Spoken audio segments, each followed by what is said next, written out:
Welcome to Season 3 of The Good Pod. Today's podcast is presented by Dr. Barry Napier.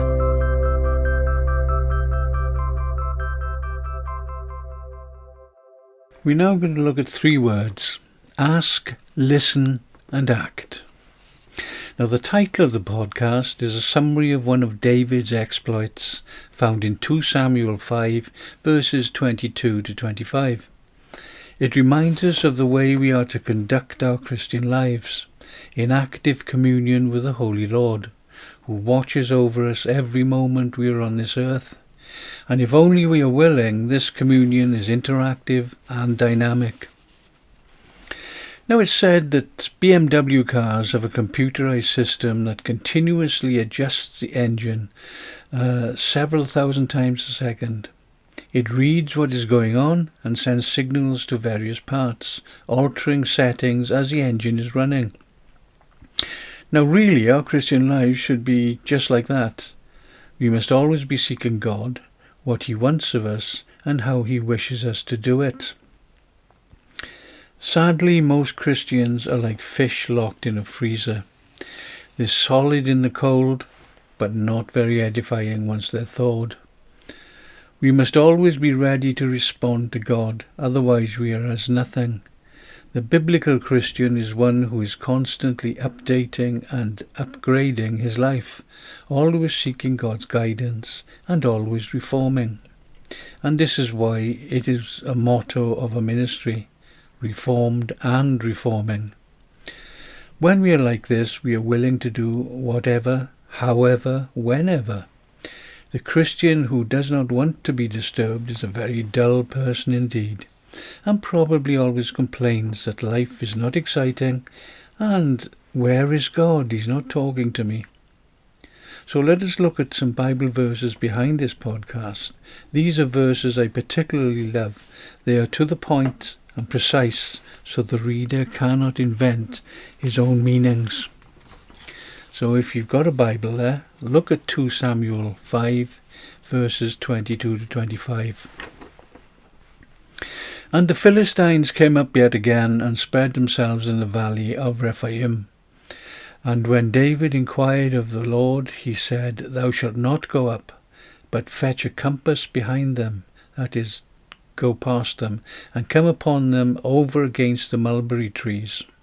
And let it be, when you hearest the sound of a going in the tops of the mulberry trees, that then thou shalt bestir thyself. For then shall the Lord go out before thee to smite the host of the Philistines. And David did so, as the Lord had commanded him, and smote the Philistines from Geba until thou come to Gaza. Now, this passage in 2 Samuel 5 is a perfect blueprint for those who are serious about their walk with God. It shows us the answer to the question, how do we know what God's will is? The answer is very simple. You just do it. What do I mean? I mean that we discover what God's will is as we live an obedient Christian life. This is because God has already given us His general will for our lives in His Word. Once we live that out, He shows us His specific will. It is not a fixed blueprint, though. His will for our individual lives is tailored for each of us. The text in Samuel shows us steps to finding and doing God's will in our lives. Indeed, it is a classic text for this purpose. So let's have a brief outline of that historical account. David was out in the field of battle. He and his men were hidden on a wooded hill overlooking the dreaded Philistine army, probably in greater numbers, and wondering what to do next. Time and again throughout the history, this heathen horde fell on the Hebrews. As they watched in silence, hiding in the trees, David asked God if he should engage the enemy in battle. God told him to sit tight. David was to change his position and to wait underneath some balsam trees, here called mulberry trees. He had to wait patiently until he heard the tops of the trees rustling. They would wrestle because God would make them do so and not because of a breeze. David had to remember that. He must not confuse the action of the wind with what God would do. Do you think you'd be able to do that? When David heard the rustling, then he would attack. Only then, at that precise moment, would victory be assured. A moment before or after, and all would be lost. God's timing is as exact as that. And how many opportunities do we lose? So what did David do? Firstly, he asked God what he was to do. Secondly, he listened for the promised guidance. Thirdly, when he heard the evidence of God moving, he acted. The result was a huge victory, and the enemy was smitten from Geba to Gaza. Sounds very simple, doesn't it? Yes, it is, if we do things God's way. What makes it also difficult is us. We always know better, don't we? We think that God needs our own input to help the situation. I suggest that those who seriously take God at his word offer no input at all. They suffer pain, persecution or death. They starve or know poverty. They have no private source of power or strength to fall back on. They just rely solely on God. Most Christians I have ever come across are happy to ask God for all manner of things, many of them legitimate. Then they act, but do not bother to listen. Then they wonder what has gone wrong or why God has not answered them. It's not up to us to tweak the messages of God. We must listen and do exactly as he says. It is highly probable that God has answered them, but they were not listening, or they were only listening for an answer that they themselves perceived to be the correct one. In my own life, I can testify that God has taken me through some amazing twists and turns. Often they have been completely unexpected. Take the time I became a psychiatric nurse. One moment I was dedicated to art and art alone. The next moment I was in a dirty, smelly hospital ward, starting a new career. Why? I promised God that I would do whatever job he told me to do. And so, unfortunately, I thought at the time, he did tell me what to do. I didn't like it, but I did it. I deliberately listened for his answer, and it was so outrageous, in my eyes, that I could easily have missed it or ignored it. What about things going wrong after asking God for something? It could be that we have asked the wrong thing of God. God promises that he will always answer if we pray aright.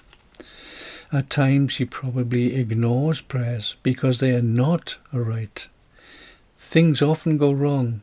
Again, I can testify to this.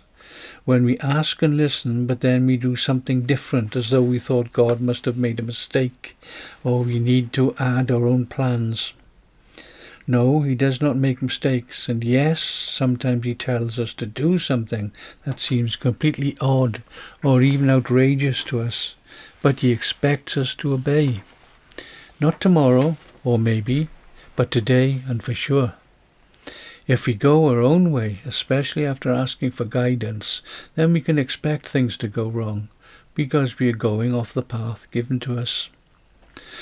We then enter a wild country, blighted by the thorns and briars of sin. As we continue walking our own path, we moan and groan to God that we are in pain, when the answer is very simple. Just get out of the thorns and briars and back onto the true path.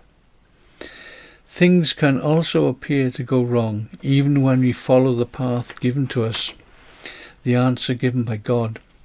But we ought to reflect a moment.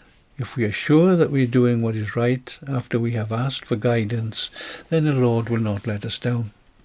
It may very well be that what we think is going wrong is actually what God intended, but it seems to be wrong to our own human selfish eyes. The way I had to leave hospital nursing is a very good example. In fact, it came down to giving me a horrendous illness before I could actually get out. Once again, I did not want it that way, but it was the way God had ordained it. The best thing to remember is that God does what he does primarily for his own glory, not primarily for our own perceived benefit. Think of Daniel's 3 friends being thrown into the fiery furnace. There's no way they would have asked for that to happen, but that was how God had ordained it, because it displayed his glory. They had a benefit later, but I'm sure it was not all that clear to them at the time. And that's what happens to us today. The main thing is this: when we ask God for something legitimate, we must listen for the answer. But listening is no good unless we act out what he tells us to do. Only when we obey in this way, ask, listen, act, will we know God's blessing in our lives. But note this: God does not answer the prayers of the unsaved, nor does he listen to them. Even the prayer of faith is itself provided by God, but only after our spirits have been regenerated.